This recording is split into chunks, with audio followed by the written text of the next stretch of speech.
কাশ্মীর সীমান্তের নিয়ন্ত্রণ রেখা বরাবর ফের উত্তপ্ত হলো ভারত ও পাকিস্তানের সম্পর্ক।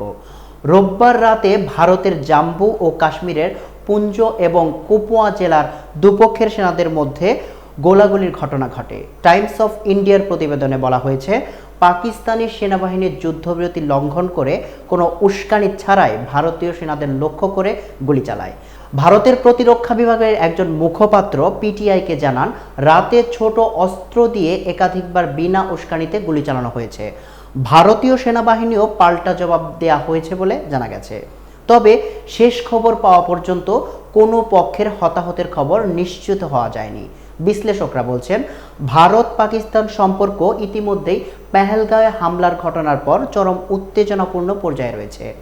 এই নতুন সংঘর্ষ পরিস্থিতিকে আরও জটিল করে তুলতে বলে আশঙ্কা করা হচ্ছে। সীমান্তের দুই পাশে অতিরিক্ত সেনা মোতায়েনের খবরও পাওয়া যাচ্ছে। উল্লেখ্য, চলতি মাসের শুরুতেই কাশ্মীর ইস্যুতে দুই দেশের মধ্যে উত্তেজনা চরমে ওঠে এবং সম্প্রতি চীনের সরাসরি পাকিস্তানের প্রতি সমর্থন ঘোষণার পর গোটা অঞ্চল নতুন করে অস্থিতিশীল হয়ে উঠেছে।